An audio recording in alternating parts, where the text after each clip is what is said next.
go to Eric Bailey of the Tulsa World and then Joe Bettner.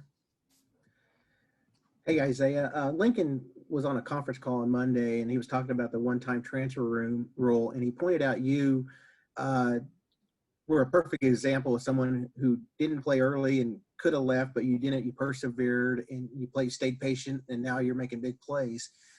Can you talk about that process? I mean, how tough was it persevering, or were you just being patient at that time? I had ups and downs early in my career, as you know, but I stayed the course, and I believed in the coaches, and I believed in myself more importantly. And a quote that I stick to every day is adversity defines a man's true character. And I knew that if I wanted to see how well I could really be and how good I could actually play, I knew I'd have to play through this adversity and see how well I could actually perform.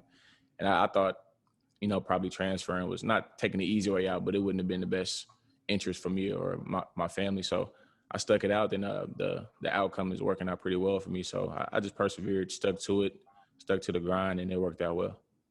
One more quick question. You were the first Memorial High School player recruited to OU and signed with OU since Randy Hughes in the 70s. Yeah. I mean, to represent Memorial High School, Tulsa Public Schools, the city of Tulsa. It means a lot because I know at my high school in particular, a lot of student athletes that play football don't believe that you can go Division I at Tulsa Memorial.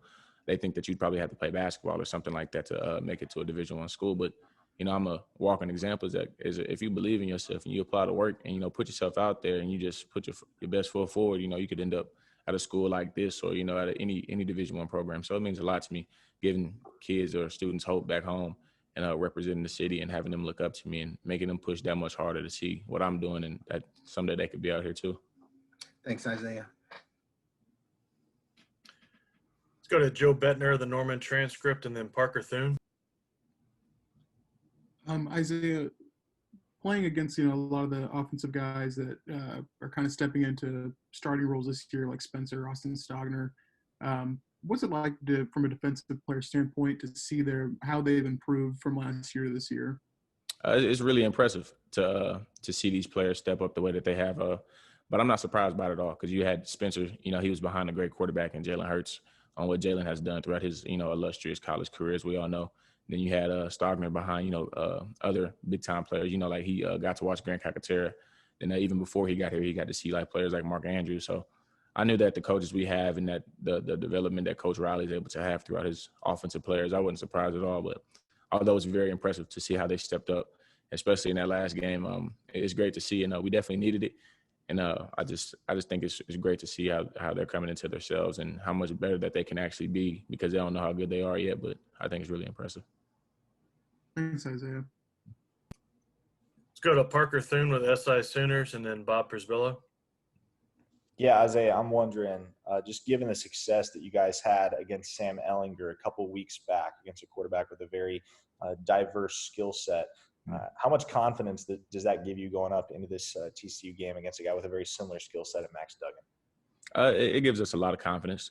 Sam's a great quarterback, very experienced, knows what he's doing, has great IQ and all. And I think that coming into this game, we have a similar quarterback with a great skill set as well, very mobile. But I think the way we played against Sam last week in their offense, I think that gives us a lot of confidence coming into this game because of how well we performed last week. And if we just come out with the same determination and in the same mindset as we did going into the Cotton Bowl, we can have a great outcome in this game as well and possibly a lot better because we left some plays out there. Thanks, Isaiah. Yes, sir. Go to Bob Prisbillo of Sooner Scoop and then Brandon Drum. Isaiah, did you learn anything about yourself during the Texas game? You had a lot of teammates last week mention how you were dragging yourself up off the turf because of how exhausted you were. What did that performance really mean to you? Oh, it meant a lot to me. And I think that shows credit due to my family because I've seen how hard that they worked to get me here and how much they pushed through adversity. And I look back at it as, who am I not to give it my all for my family who sacrificed everything for me to get here. And so every time, in them overtime periods where I'm dragging myself up or I'm pushing and fighting back to get to the quarterback, I couldn't give up because I knew that there's a bigger picture and that I got to keep working hard to get to my goals. And I just kept thinking about the people that got me here and how would they think if I just gave up. Even after I hurt my shoulder late in the game, I told Coach Kane on the sideline before the interception, I said, if there's a third down or after this play, if there's a third down, I'm ready. Like, put me in. So I learned that I can push my limits, and I learned a lot about myself. That my toughness is a lot stronger than what I thought it was. So that Texas game really it showed a lot out of me. Go to Brendan Drum of OU Insider, and then James Hale. Yeah, kind of to piggyback off that, what do you think you guys learned as a team? Going through the loss to K-State was so close, the loss to Iowa State was so close, and then you guys somehow find yourselves in a dogfight once again with Texas after being up by so much and pull through it. 4 overtimes, but you pulled through it. What did you all find out about the team as a whole?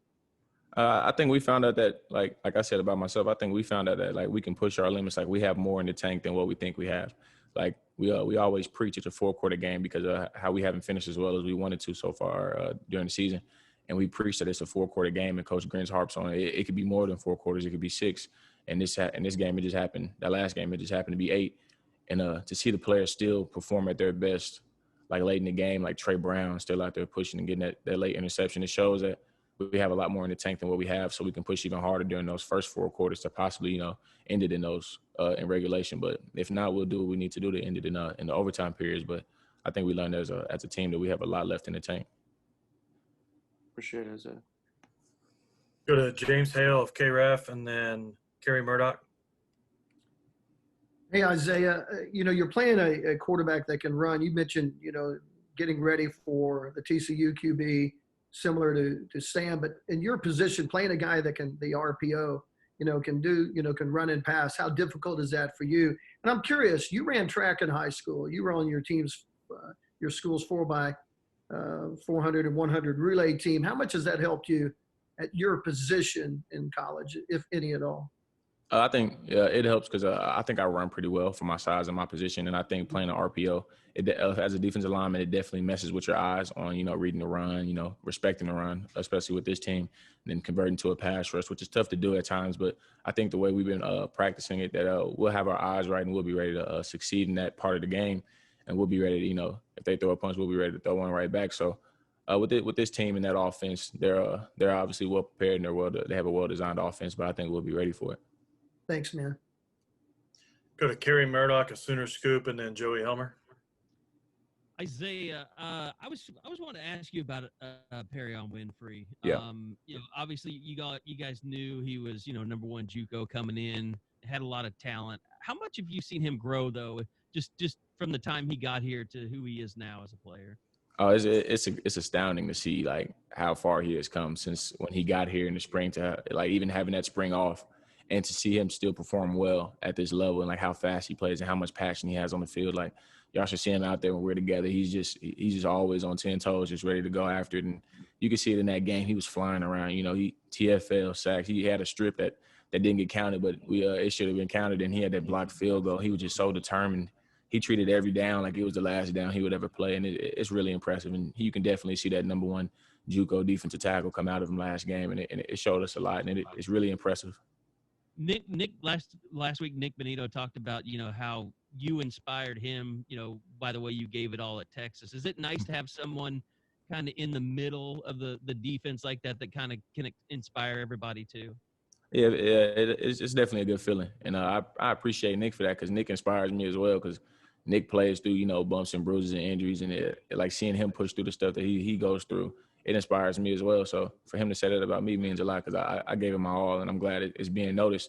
And I definitely notice the players out there as well that pushes it all, and even when like nobody knows like the aches and pains that they have, and the stuff that we know about it inspires me as well.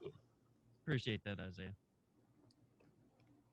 Okay, Joey Helmer, OU Insider.